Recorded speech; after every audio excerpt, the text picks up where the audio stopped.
Hello students, आज हम सब सिंथेसिस के सिंपल सेंटेंस में एडजेक्टिव का प्रयोग पढ़ेंगे।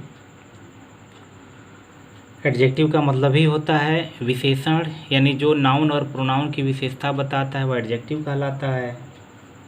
तो इसके लिए हम ये करेंगे कि एक वाक्य में कोई नाउन हो और दूसरे में उसकी विशेषता बताने वाला अगर कोई एडजेक्टिव हो तो उस एडजेक्टिव को उस नाउन के पहले लिख देते हैं और उसको सिंपल सेंटेंस में हम परिवर्तित कर देते हैं। तो जैसे दिया है आई बॉट अ काऊ, मैंने एक गाय खरीदा। द काऊ वाज ब्लैक, वह गाय काली थी।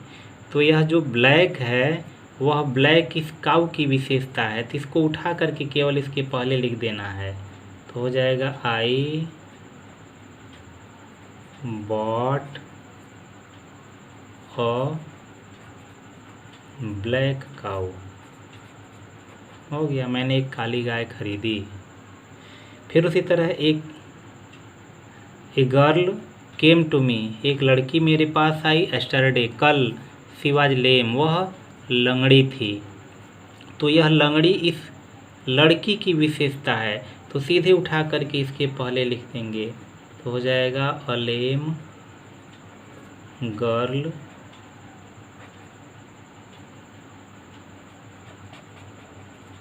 केम टू मी एस्टरडे।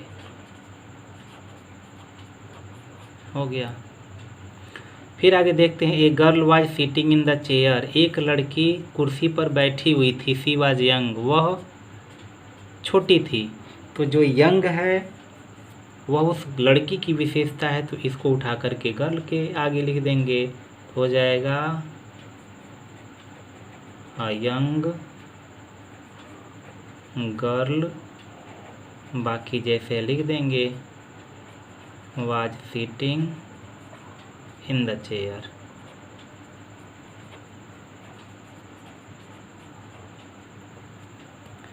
फिर आगे द पीपल काट अ थीफ, पीपल नहीं सॉरी पुलिस काट अ थीफ, पुलिस ने एक चोर को पकड़ा। द थीफ वाज नोटोरियस, वह जो चोर था कुख्यात था।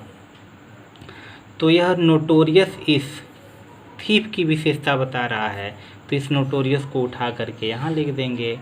तो हो जाएगा द पुलिस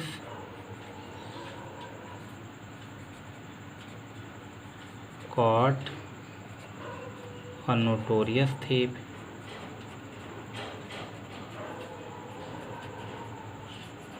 हो गया। अगला ही लेफ्ट हिज होम, उसने अपना घर छोड़ दिया। वन नाइट, एक रात। इट वॉज वेरी डार्क, वह रात बहुत ही अंधेरा था।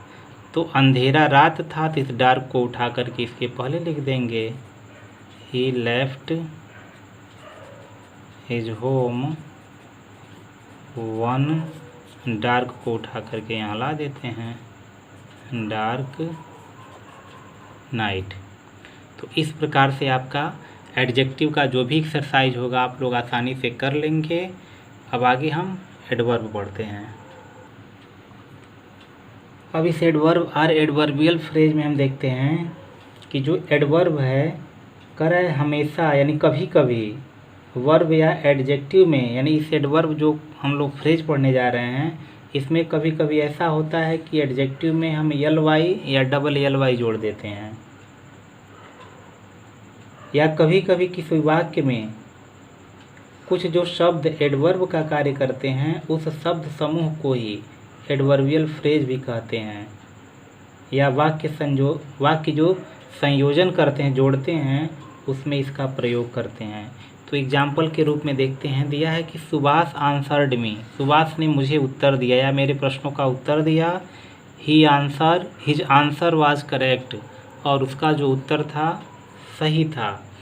तो जो यह करेक्ट है इसी में यल वाई जोड़ देंगे, क्योंकि यहाँ सुभाष के लिए ही जाया इसका कोई मतलब नहीं है।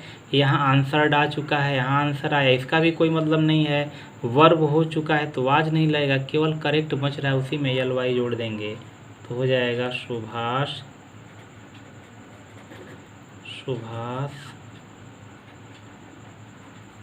आंसर्ड मी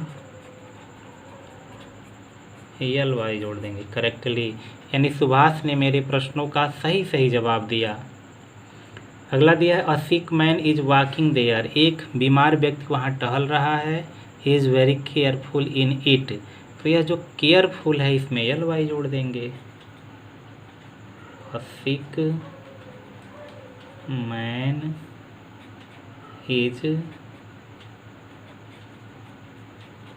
वॉकिंग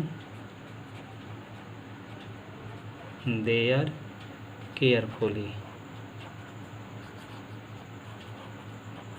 हो गया केयरफुली। इन लगना नहीं है, इट भी समाप्त हो जाएगा, वो लगना नहीं है। आगे दिया यू सॉल्व्ड योर क्वेश्चन, आपने अपने प्रश्नों को हल किया। You were not careful about it, लेकिन आप इसमें सावधान नहीं थे, इसमें नॉट भी आ गया है। तो अब देखिए यू सॉल्व्ड योर क्वेश्चन, अब केयर जो फुल है उसका अपोजिट कर देंगे तो यह नॉट समाप्त हो जाएगा और इसमें यल वाई जोड़ देंगे। केयरलेसली, लापरवाही से उसने अपने प्रश्न को हल किया। आगे देखते हैं पिकअप योर लगेज, अपने सामान को उठाओ। Do not make any delay, कोई देर मत करो। तो यहाँ देखो उस प्रकार का कोई यल वाई जोड़ने वाला नहीं आया है, तो अब यहाँ प्रीपोजिशन का हम प्रयोग करके लगा देंगे। तो यहाँ देखिए हो जाएगा पिकअप योर लगेज। यहाँ जो प्रीपोजिशन जुट रहा है वह देखिए विदाउट है, विदाउट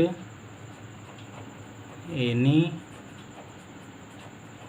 हो गया डिले, यानी बिना देर किए तुम अपने सामान को उठाओ, हो गया। अगला दिया he will be an MP, वह एक मेंबर ऑफ पार्लियामेंट बनेगा। There is no doubt in it. अब यहाँ देखिए यह पहले भी हम लिख सकते हैं, अंत में भी लिख सकते हैं। तो he will be an MP, और इसको डाउटलेसली भी कर सकते हैं, चाहे अनडाउटेडली हो जाएगा, DOUBTDLY,